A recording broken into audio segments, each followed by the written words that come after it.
Welcome to the She Said Privacy, He Said Security podcast.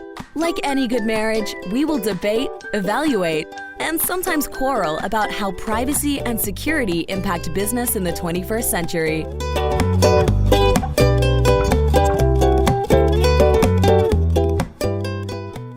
Hi, Jody Daniels here. I'm the founder and CEO of Red Clover Advisors, a certified women's privacy consultancy.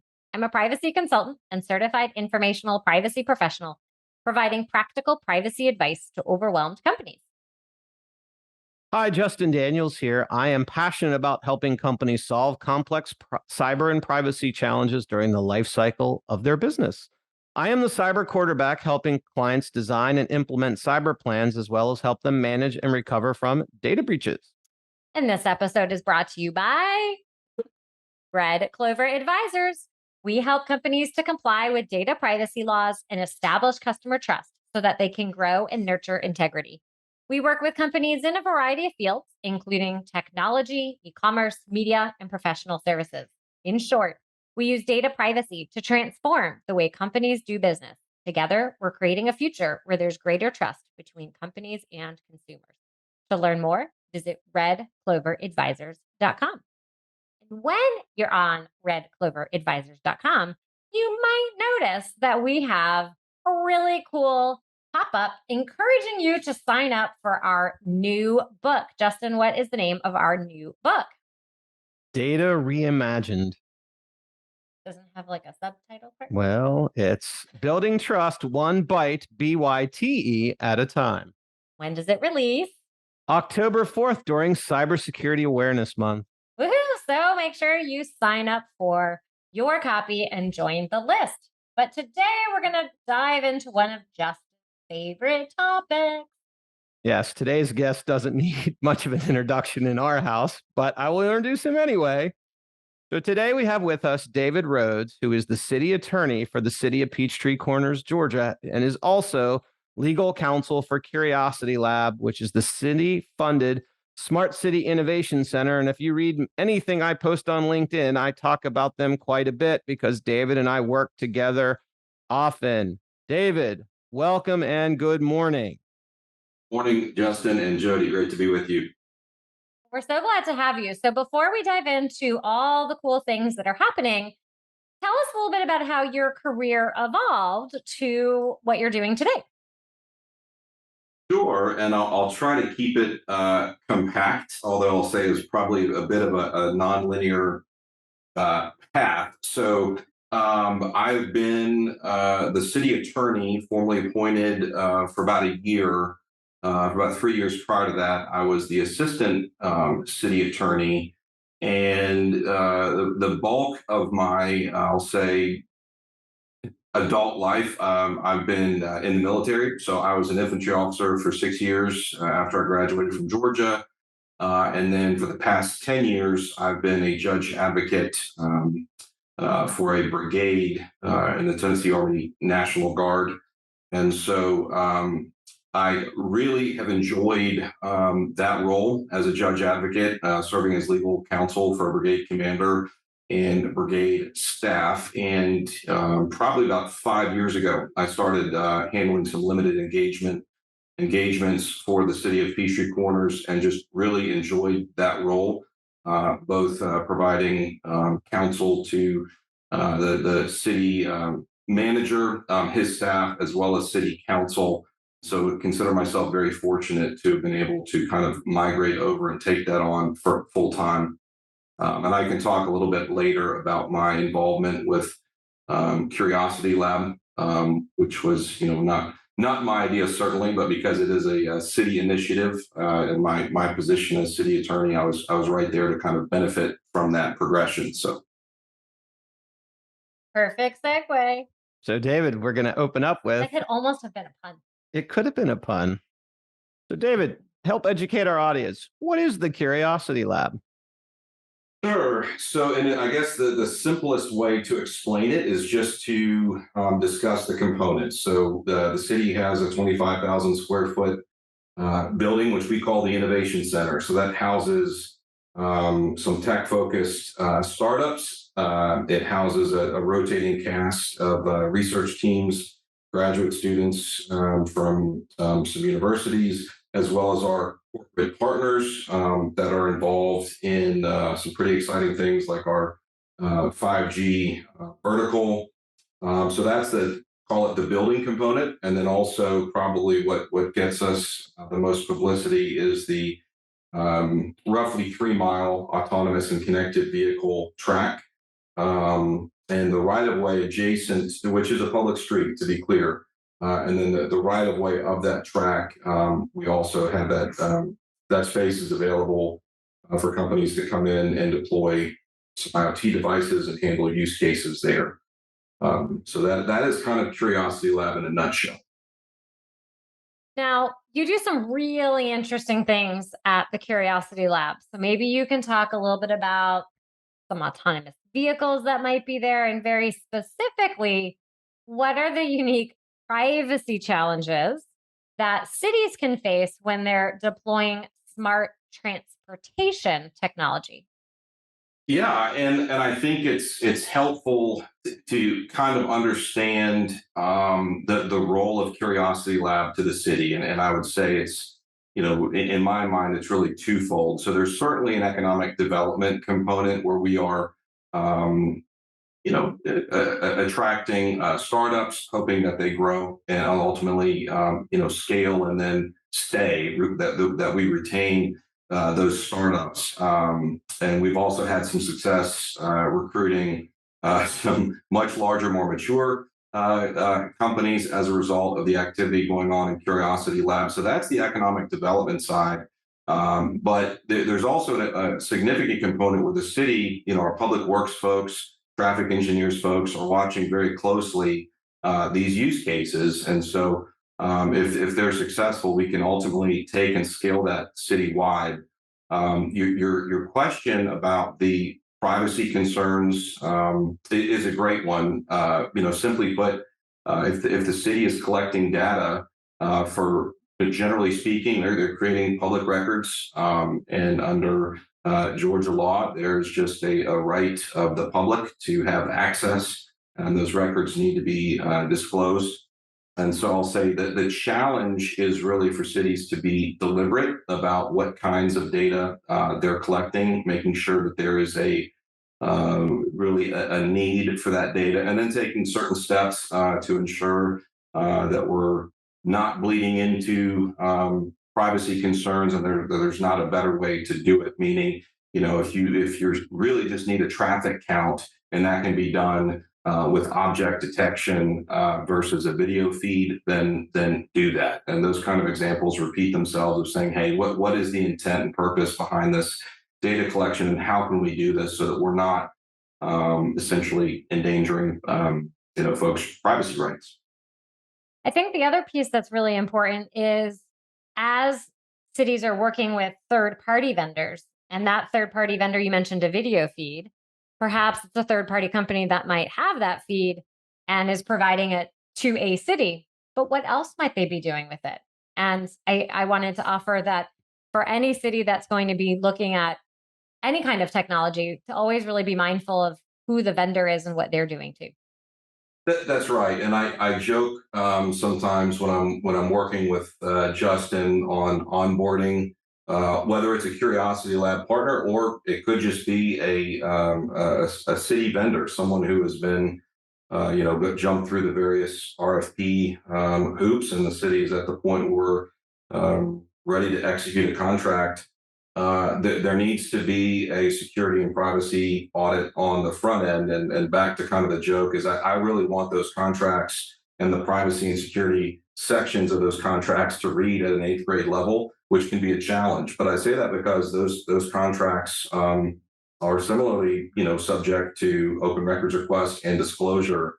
And your point about what third parties are doing with that data, I think, the first perhaps most critical step is to minimize the type of data that you're collecting, but then also putting those guardrails in there to ensure that there's not sharing, with third parties, and the necessary contractual provisions are there as an additional safeguard. Are you looking? Because without saying it, David's professing data minimization, which is a thing that you're Ooh, big fancy about. word. Yes. I know. But Well, that's why I took the privacy question. I know, but David does it without even having to call it something fancy. He already understands it, which anyway. That was going to that 8th grade level. See, we don't Right. need to have fancy words You're right. to just describe basic things. Exactly. So, David, another thing I wanted to ask you, in all of the different projects that you've worked on, the ones that we've done together, is talk a little bit about how your thinking about security has evolved on projects that have done from drones, autonomous vehicles, remote scooters, AI. Sure.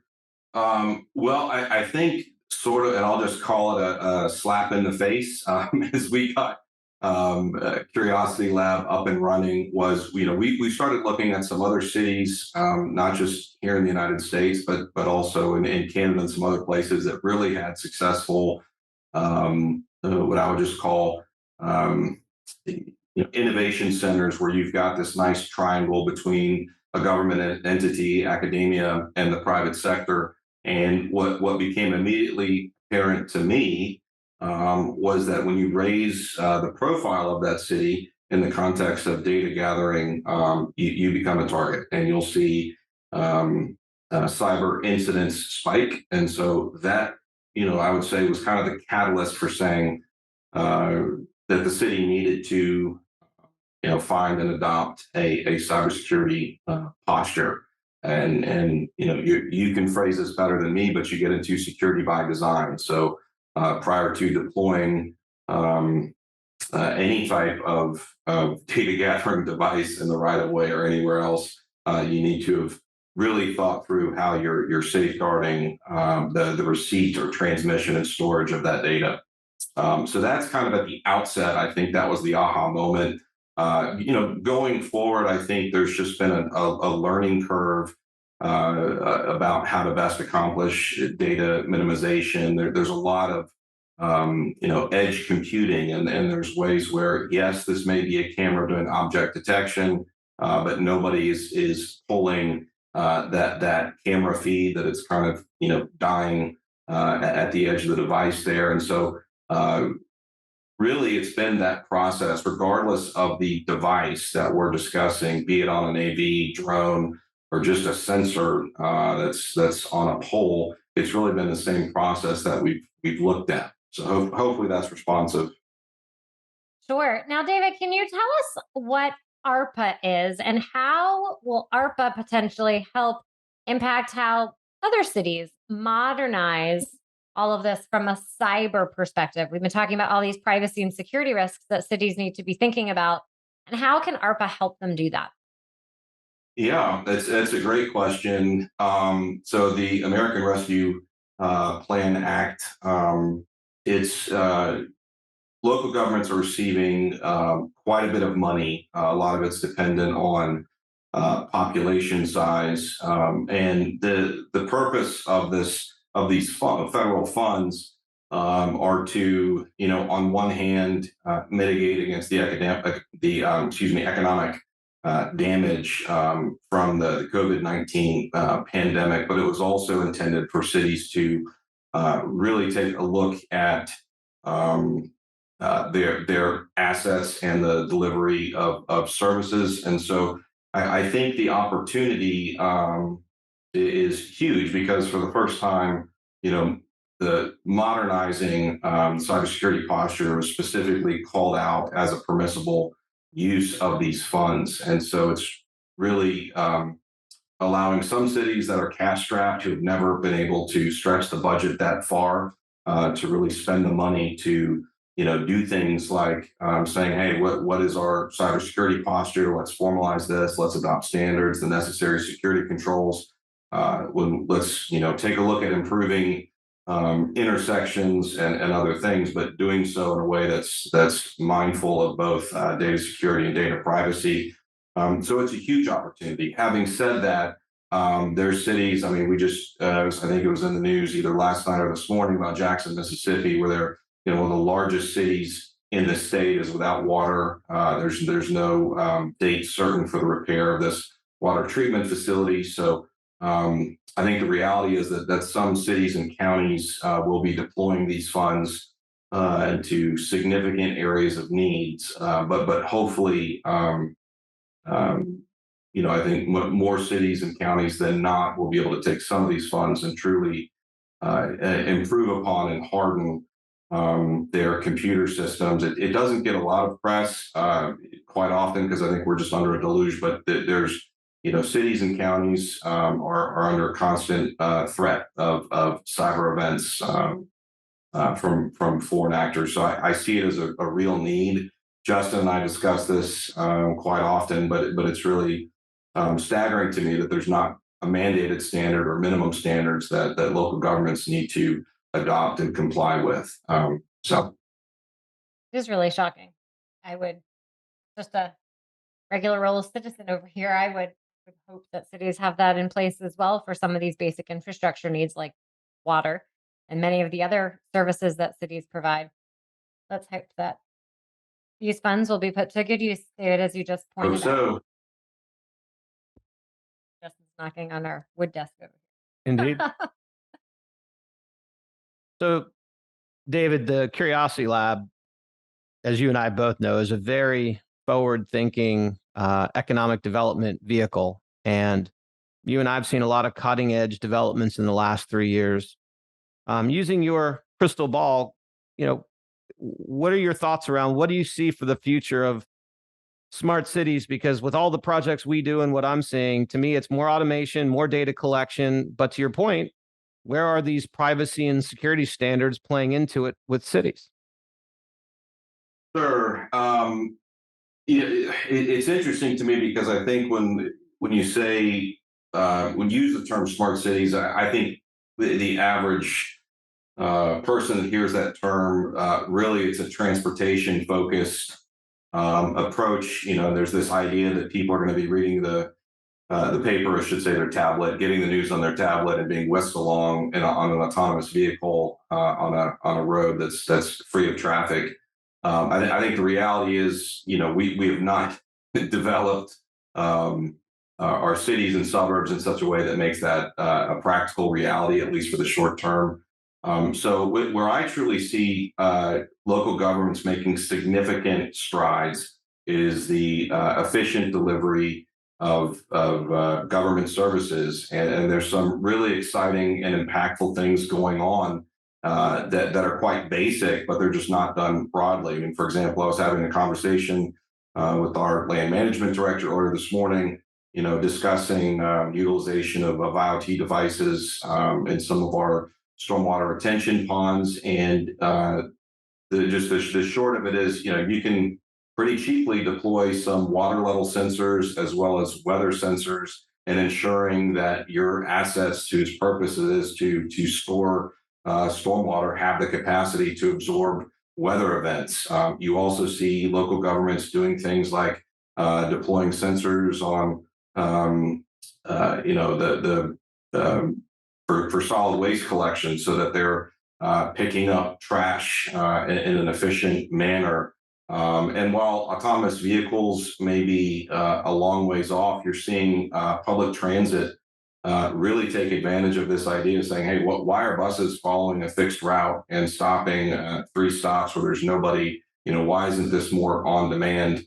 And so I see the short-term significant strides and benefit to the public is in those areas. And so that excites me. I think at the end of the day, local governments have a duty to ensure that folks are getting the maximum return on their tax dollars, and we do that by delivering services as efficiently as possible. So those areas excite me. I think, unfortunately, just because of how and I've read studies before, just how that you look at the traffic densities in the Atlanta metro area, and there is no silver bullet to solve that. So we're really kind of addressing at the edges, saying, well, how do we improve signalized intersections and have variable speed limits, and how are we addressing how cars get onto and off of our interstate systems, or perhaps most significantly having connected vehicles for emergency responders so that they're not stuck in traffic with someone in the back. I mean, these are real world issues that I see smart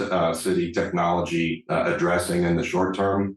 And then maybe one day we'll have the more exciting 100% autonomous conveyance of people on streets that are free of traffic. But So when you commented about the bus stopping and there's no one there, it really resonated with me. I always wondered the exact same thing. And then what comes to mind is I'm sure it's been done somewhere to study. It would be really interesting to see the impact on overall traffic.